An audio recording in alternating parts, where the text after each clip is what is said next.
here in March, they weren't rebels as such. They weren't an army. They weren't even a cohesive unit. They were just a town of civilians, and they picked up whatever weapons they had to defend themselves against this huge Gaddafi military might.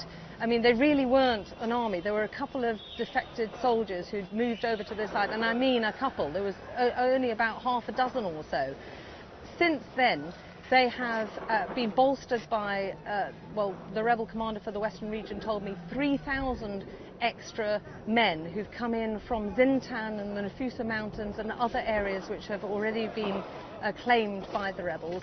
And as soon as they arrived in Zawiyah just a few days ago, the people in Zawiyah who had been waiting for 5 months for this help to arrive opened up their arms and embraced the battle again. In the interim time, they've been really suppressed and repressed. As you know, a number of Sky correspondents who've been covering the conflict have been taken to Zawiyah 1 or 2 times at least by the Gaddafi regime from Tripoli on escorted journalistic trips to be shown how Zawiyah was liberated, in their words, and how happy they were to be living under the Gaddafi regime.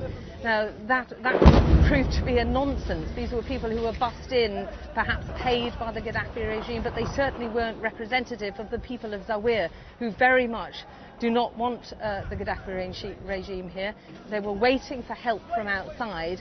Over that period of time, they've managed to get what appears to be some sort of training. They've certainly been supplemented by an awful lot extra weaponry and ammunition.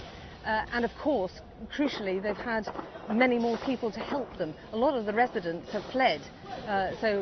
And actually, a few of the men are now coming back out onto the streets and in the square. But a lot of the families have simply disappeared, if they've been able to, and gone to Zintan and the Nafusa Mountains, where they're going to wait until they feel it's safe enough to return.